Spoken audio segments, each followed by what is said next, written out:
जय हिंद बच्चों। तो आज हम लोग I letter of English alphabets के होमोफोन्स को पढ़ेंगे। तो चलिए पढ़ाई स्टार्ट करते हैं। H O M O P H O N E S homophones. कौन सा लेटर बच्चों? I letter. तो फर्स्ट वर्ड है बच्चों आई एन। क्या है? इन। ये वर्ड कितने लेटर का है? देखिए बच्चों, 1 2 2 लेटर है, तो एक वर्ड है बच्चों। अब है आई एन एन। ये क्या है? इन है। कितने लेटर है? 1 2 3 3 लेटर का है बच्चों। यहाँ पर सिंगल एन है और यहाँ पर डबल एन है। देखिए डबल एन है, लेकिन दोनों के प्रोनाउंसिएशन सिमिलर है, समान है, सेम है। तो यहाँ पर सिंगल एन, तो सिंगल एन इन का मतलब क्या होता है? में या अंदर। क्या होता है? में या अंदर। और डबल एन वाला जो इन है, इसका मीन्स क्या होता है बच्चों? धर्मशाला। धर्मशाला। धर्मशाला। क्लियर है? इन वाला जो है बच्चों, जैसे कि हमने बोला कि मे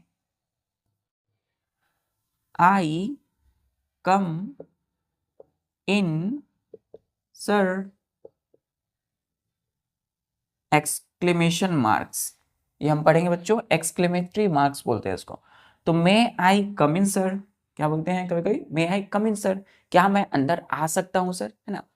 चलिए, तो मे आई कम इन सर, तो इन अंदर आ सकता हूं क्या? अंदर। और डबल एन वाला जो इन है, इसका मीन्स क्या होता है? धर्मशाला। जैसे कि हमने बोला the pilgrims, pilgrims stay in this INN in. The pilgrims, PILGRIMS, pilgrims means तीर्थ यात्री, जो किसी भी देवी देवताओं मंदिर की दर्शन करते हैं। तो यात्रीगण, पिलग्रिम्स मीन्स तीर्थ यात्री, जो तीर्थ पर जाते हैं उसको क्या बोलते हैं? तीर्थ यात्री, यानी कि यात्रा भ्रमण करने वाले तीर्थ यात्री। तीर्थ यात्री, पिलग्रिम्स मीन्स तीर्थ यात्री। स्टे इन दिस इन, यानी कि जो तीर्थ यात्री है वो इस धर्मशाला में रुके हैं। The pilgrims stay in this in, इस धर्मशाला में रुके हैं। कौन? तीर्थ यात्री, पिलग्रिम्स। यहां तक क्लियर है बच्चों? तो इन दोनों का प्रोनाउंसिएशन सेम है, लेकिन इसके स्पेलिंग और मीनिंग अलग अलग। इसी को बोलते हैं होमोफोन्स। दूसरा वर्ड बच्चों, चलिए अब यहां पर सिंगल, चलिए देखते हैं, सिंगल लेटर ही और एक वर्ड होता है बच्चों। ध्यान दीजिएगा, मैं क्या बोला? 2 नंबर। हमने बोला आई, क्या बोला? आई। आई, आई क्या है बच्चों? आई एक लेटर है इंग्लिश अल्फाबेट्स के, और एक है EY आई। तो देखिए यहां पर कितने लेटर है? एक लेटर है। यही एक क्या है बच्चों? लेटर है। वर्ड है क्या? नहीं है। वर्ड क्यों नहीं है? क्योंकि यहां पर एक ही लेटर है, कई सारे लेटर नहीं है। यहां पर देखिए कितने लेटर हैं? 1 2 3, 3 लेटर है बच्चों। क्लियर है? अब ध्यान दीजिए, यहां पर क्या होगा? 1 2 3 लेटर का है। इन दोनों के प्रोनाउंसिएशन देखिए, आई आई आई पढ़ते हैं इसको, और इसको भी क्या पढ़ेंगे? आई। तो प्रोनाउंसिएशन सेम है, लेकिन इसके स्पेलिंग और मीनिंग क्या है? अलग अलग है। देखिए आई क्या है बच्चों? एक लेटर है ना। आई क्या है? लेटर है। इंग्लिश अल्फाबेट्स के एक लेटर है। आई एक लेटर है। और ये आई क्या है बच्चों? इसको हम लेटर बोलेंगे, या ये एक प्रोनाउन है। क्या है? प्रोनाउन। चलिए इसको हम ऐसे लिखते हैं, इसको हम लेटर लिखेंगे। आई एक लेटर है। ये आई क्या है बच्चों? आई का मीन्स होता है आंख। क्या होता है? आंख। क्लियर है?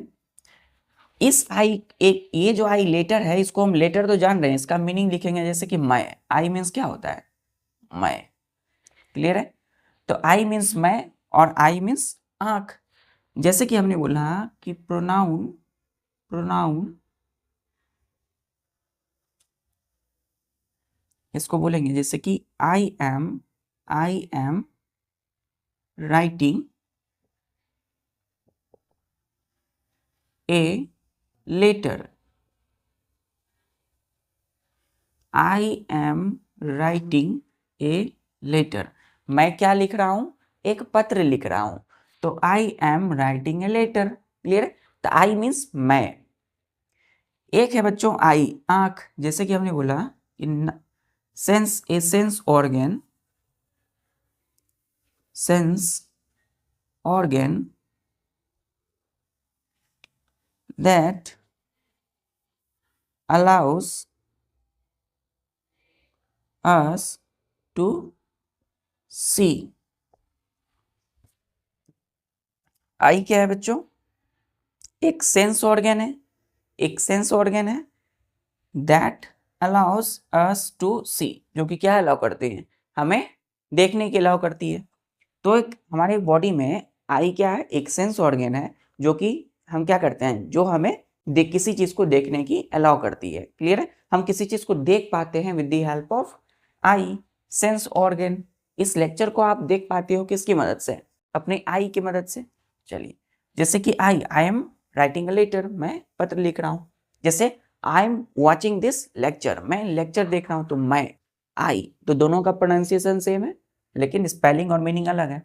तो ऐसे वर्ड को भी, ऐसे लेटर को भी हम क्या बोलते हैं बच्चों? होमोफोन्स। क्लियर है? चलिए तीसरा वर्ड आते हैं हम लोग। एक और ले लेते हैं बच्चों, एकदम आराम से।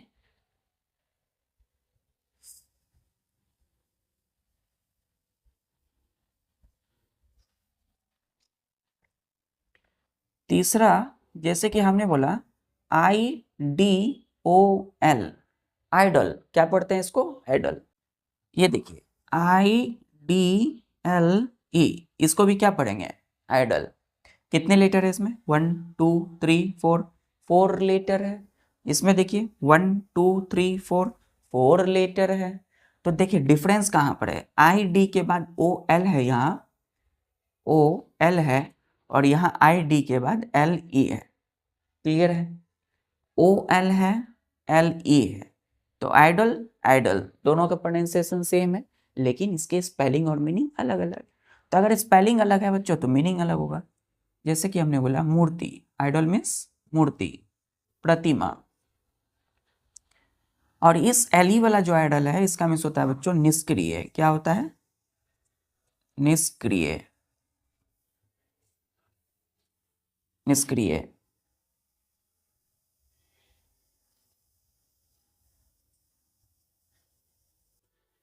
निष्क्रिय मतलब जो इनएक्टिव हो। आइडल मूर्ति, जैसे हमने बोला कि this is the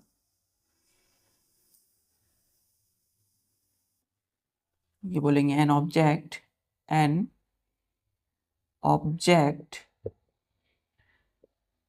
that is worshipped, WORSHIPPED,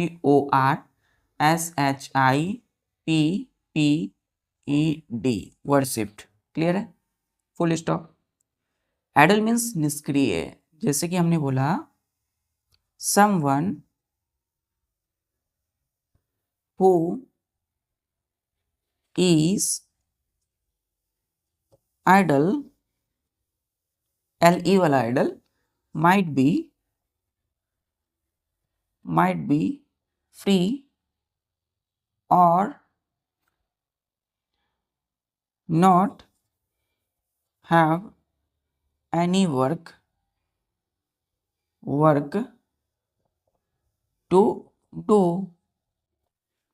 क्या बोला गया कि देखिए इस OL वाला जो आइडल है मूर्ति होता है। जैसे हमने बोला कि an object that is worshipped, idol means क्या होता है, कोई भी चीज, कोई भी ऑब्जेक्ट, कोई वस्तु जिस पर हम क्या करते हैं, जिसकी हम पूजा करते हैं, वर्शिप, कोई वस्तु जिसकी हम पूजा करते हैं, है ना। कोई मूर्ति हो सकती है बच्चों, है ना, किसी देवी देवताओं ईश्वर की मूर्ति हो सकती है जिसकी हम पूजा करते हैं। तो आइडल मीन्स क्या होता है, मूर्ति। एक है बच्चों आइडल यानी कि निष्क्रिय, जैसे कि someone who is idle might be free और not have any work to do. Means हुआ कि कोई भी जो कि आइडल है, निष्क्रिय है, तो निष्क्रिय मतलब क्या होता है, वो फ्री होंगे, या तो वो माइट बी फ्री मतलब वो तो या खाली हो सकते हैं, खाली मीन्स या not have any work to do, या फिर उनके पास कोई काम नहीं होगा किसी चीज को करने के लिए। तो जिनके पास, जो भी फ्री हैं, जो खाली हैं, या जिनके पास करने के लिए कोई काम नहीं है, उनको हम क्या बोलते हैं, आइडल बोलते हैं। क्या बोलते हैं, आइडल, निष्क्रिय, यानी कि inactive, not moving, called idle. तो देखिए दोनों के प्रोनाउंसिएशन सेम है, idol, idle, IDOL, IDLE, idol, idle, लेकिन इसके प्रोनाउंसिएशन सेम, लेकिन स्पेलिंग और मीनिंग अलग अलग, तो इसलिए इनको क्या बोलेंगे हम, होमोफोन्स। क्लियर है बच्चों?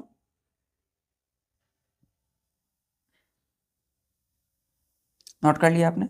चलिए ठीक है बच्चों, तो आज के लिए बस इतना ही, मिलते हैं फिर नेक्स्ट लेक्चर में। तब तक के लिए जो भी आज आपने आई लेटर के होमोफोन्स को पढ़ा उसको अच्छे से रिवाइज कीजिए, प्रैक्टिस कीजिए, अच्छे से लिखिए, बार बार अपनी रिवीजन से, अपनी याद से फिर उसको बार बार प्रैक्टिस कीजिए, लिखिए अपने नोट्स के अलावा अपने प्रैक्टिस कॉपी पर।